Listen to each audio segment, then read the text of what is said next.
Olá a todos, Alex aqui, bem-vindos ao canal Gunidev. Hoje nós vamos para a 10ª parte aqui do nosso tutorial sobre desenvolvimento de jogos 2D com a Godot Game Engine. Então a gente está fazendo aqui um clone do Flappy Bird. Hoje a gente vai fazer algumas alterações aqui no jogo, fazer umas considerações finais, falar um pouco sobre erros no código.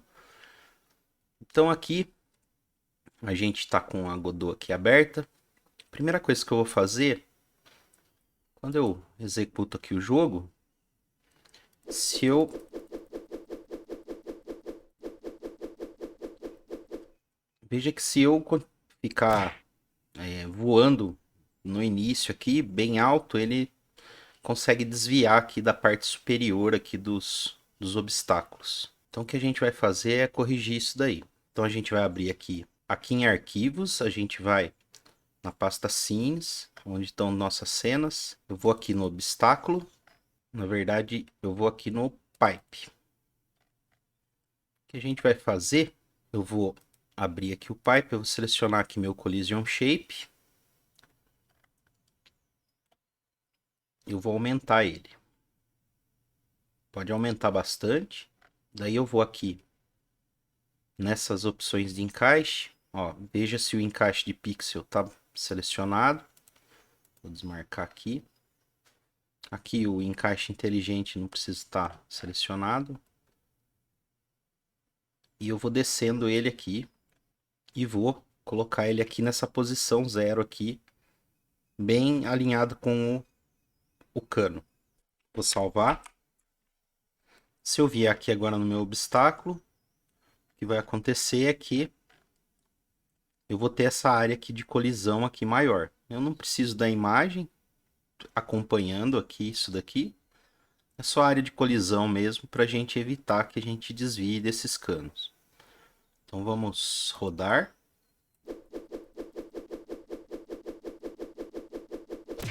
Ele vai, se ele passar aqui na direção do cano, ele vai, você vai perder o jogo. Então essa é a primeira correção que a gente tem que fazer. Agora a gente vai no Player.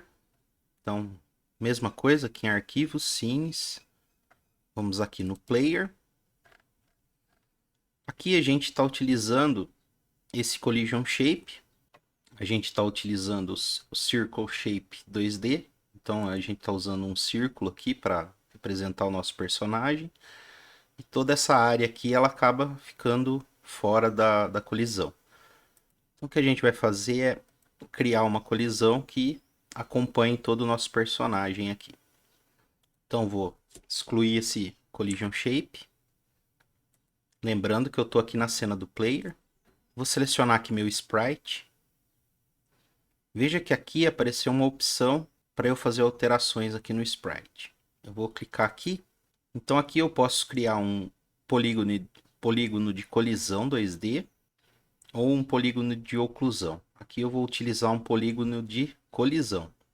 Então eu vou clicar aqui. Aqui em simplificação, vou digitar 0, ele vai já diminuir aqui para o menor número aqui, 0.01. Diminuir pixel, eu deixo aqui em 0. E produzir pixel, vamos deixar em 2 e ver como vai ficar. Eu vou dar um criar o polígono.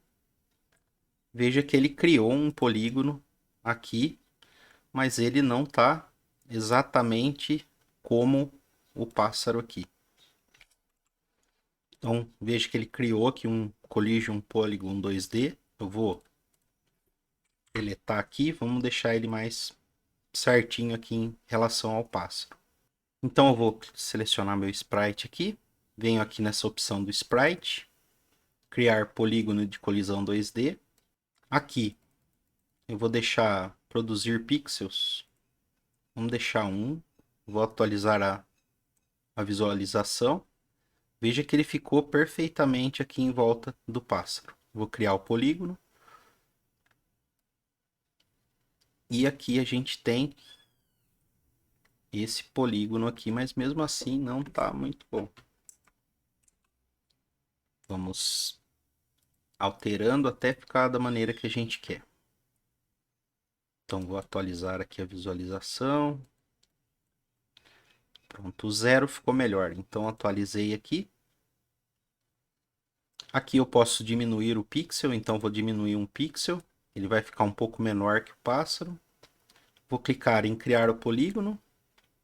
E veja que ele criou exatamente aqui na imagem. Então quando vocês quiserem criar aqui um polígono automático, desde que o sprite seja uma imagem única, né, e não um sprite sheet, com várias imagens aqui, com cada frame em uma imagem só, ele consegue gerar para a gente esse polígono. Eu vou... se a gente quiser fazer para várias imagens, a gente não pode utilizar aqui as opções de frames aqui na animação. Ele vai criar vários polígonos em todas as imagens aqui. Daí é só excluir os pontos e deixar só em uma imagem que seja de interesse. Bom, aqui a gente já criou o nosso Polygon Shape aqui. Desculpa, o nosso Collision Polygon 2D. Então ele vai ficar certinho aqui em volta do pássaro. E a gente tem essa área aqui que é a da borda, que vai ficar sem a colisão. Então, para o jogo vai ficar um pouco melhor, porque a gente vai detectar colisão no pássaro todo.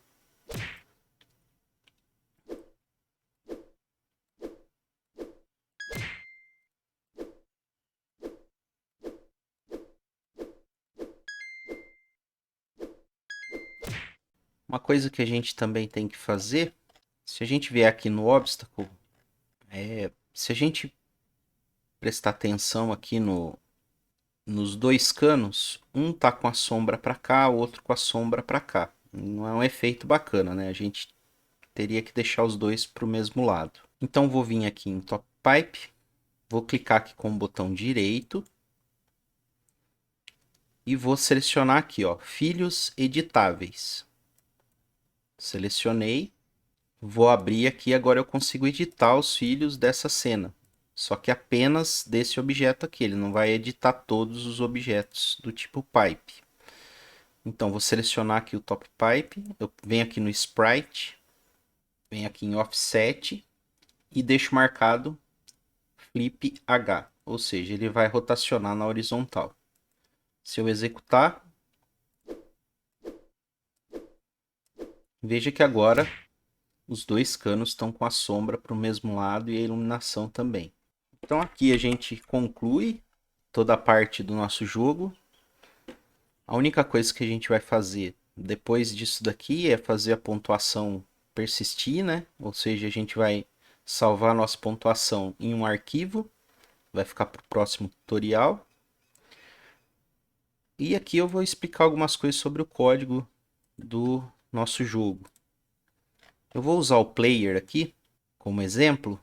Então a gente vai aqui para o script, já vai abrir aqui no script do player. Sempre que a gente estiver desenvolvendo, a gente tem que aprender a verificar os erros que estão acontecendo aqui durante o nosso desenvolvimento. Então, a primeira coisa que eu vou explicar é quando eu não encontrar um node.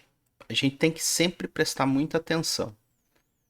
Se eu tenho um node com um nome e eu preciso acessar esse node via código, o nome desse node ele tem que ser exatamente igual ao nome dele aqui na área de desenvolvimento aqui visual. Então, se eu criei um node chamado Animation Player, com A maiúsculo, P maiúsculo, o nome aqui ele tem que ser exatamente igual ao que está aqui.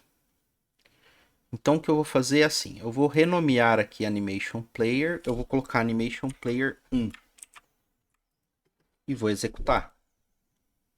Veja que ele não está dando erro, ele só vai dar o erro quando chegar nessa parte do código.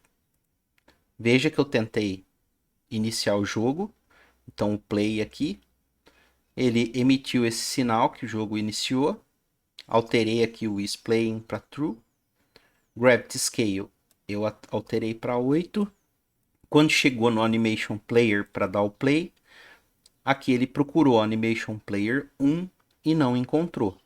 Então ele deixa marcado aqui para mim onde está o erro. Então, quando vocês errarem, a própria IDE aqui da Godot vai mostrar para vocês onde está o erro. Então, como a gente vai ver o erro? Então aqui, por exemplo, olha, aqui apareceu para mim exatamente qual é o erro. Então ele vem aqui, ele tenta executar a função play, então essa função aqui chamada play, de uma instância que é nula, ou seja, essa instância não existe.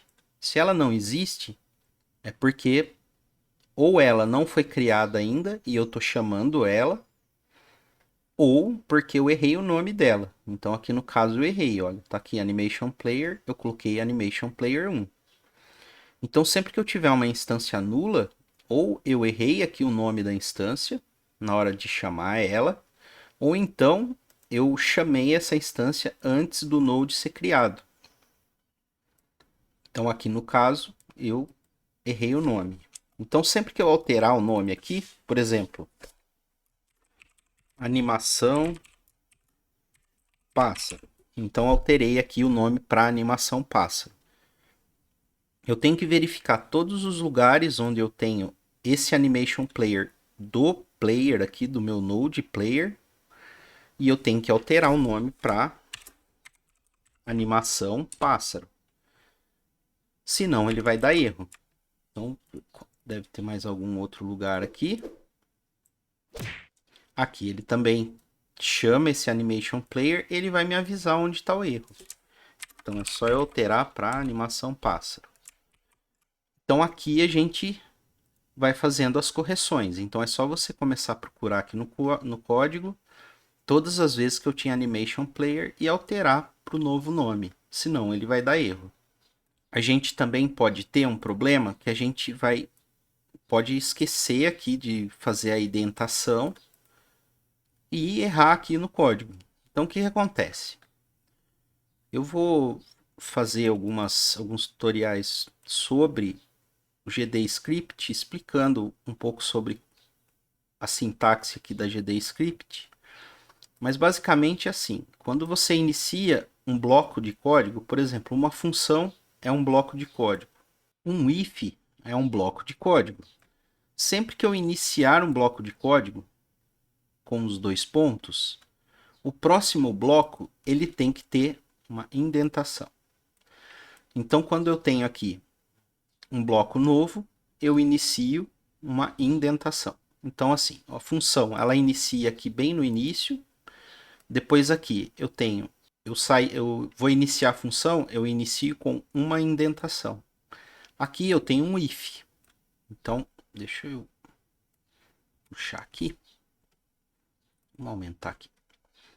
Então eu chego aqui no final, eu vou iniciar um outro bloco de código. Então depois do if, eu tenho que iniciar uma nova indentação. Aqui eu terminei meu bloco de código if. O que eu faço? Eu volto uma indentação. Então esse if aqui, ele tem que estar aqui, porque senão ele vai ser executado dentro desse outro if. Se eu errar essa indentação, o meu código também não vai funcionar. Então eu vou voltar aqui essas duas linhas de código. Veja que eu iniciei um novo bloco. Aqui eu teria que ter uma indentação. Eu tirei essa indentação. Vamos executar. Ele vai dar o erro, tá? Aqui, olha, pode ver que tá expected an indented block after if. Ou seja, ele esperava que aqui depois desse bloco tivesse uma indentação. Então, se eu indentar aqui, aumentar aqui um espaço, o erro vai sumir. Então, se eu parar aqui e executar de novo, o erro já sumiu. Então, uma coisa que vocês têm que, quando vocês estiverem desenvolvendo, é vocês sempre prestarem atenção aqui no depurador. Então, ele sempre vai te mostrar onde está tendo erro, tá? Então, sempre que eu tiver aqui alguma coisa que impeça meu código de funcionar, ele vai me mostrar aqui o erro e vai explicar né? O que está acontecendo aqui para o código não estar funcionando. Então é muito importante que vocês saibam verificar esses erros e ele sempre vai mostrar a linha onde está acontecendo o erro. Uma outra coisa que a gente pode esquecer, que é muito comum, é o que? Quando eu vou chamar uma instância daqui que foi criada aqui na área visual. Então, por exemplo, aqui eu criei esse sprite. Quando eu for chamar esse sprite, eu tenho que usar esse símbolo de dólar, que seria o símbolo para chamar novas instâncias, ou instâncias já criadas. Então, se eu tenho que usar o sprite, eu tenho que colocar o símbolo de dólar. Se eu usar sprite, por exemplo, vamos position.x igual a 10. Veja que ele vai dar erro. Por quê? Porque não existe o node aqui se chama sprite. Então, se eu quiser chamar essa instância, eu tenho que utilizar o símbolo de dólar. Se eu tirar o símbolo de dólar, sprite é o nome de um tipo de node da GDScript. Então, assim, aqui ele não tem criado esse node, né? Isso daqui é o nome de um objeto. Então, quando eu for chamar uma instância, eu sempre utilizo o símbolo de dólar. Se eu executar de novo, ele vai funcionar. Aqui eu tinha colocado parênteses aqui, desculpa, tá? Vou até tirar aqui o dólar para mostrar que ele vai dar o erro se eu não colocar o símbolo de dólar, mesmo existindo a propriedade position dentro do objeto sprite, mas ele não vai conseguir fazer essa alteração porque ele é apenas o nome de um tipo de node aqui, ele não é um objeto que já foi criado na memória. Então aqui a gente termina o nosso tutorial. Essa parte aqui do código, eu acho que é muito importante vocês aprenderem a ler aqui o que está escrito aqui no depurador. Então, por exemplo, aqui o que tem de erro aqui, na verdade, quando é amarelinho, ele é apenas alguns avisos, tá? Então, por exemplo, aqui, ó, o argumento delta aqui, ele não é utilizado aqui em nenhum local aqui desse código. Então, se ele não é utilizado, ele vai avisar. Se tem o argumento delta, mas ele não foi avisado. Isso daí não vai impedir que o seu código funcione. Aqui, por exemplo, change scene, ela retorna um valor, mas ela não é passado para nenhuma outra variável. Aqui, eu tenho aqui o connect, ele também retorna um valor, mas ele não é passado para nenhuma variável. Então, esse tipo de coisa, ele são avisos que você recebe aqui no depurador, mas que na verdade não vão impedir que seu jogo seja executado. Por hoje é só isso. Eu espero que vocês tenham gostado. Um tutorial bem rápido, só para a gente finalizar aqui. Próximo então tutorial a gente vai ver como salvar o nosso high score aqui, ou a pontuação máxima em um arquivo, para sempre que a gente executar o jogo de novo, a gente tem esse valor salvo. Então agradeço a todos aí pela atenção, por terem assistido até aqui. Muito obrigado e até o próximo tutorial.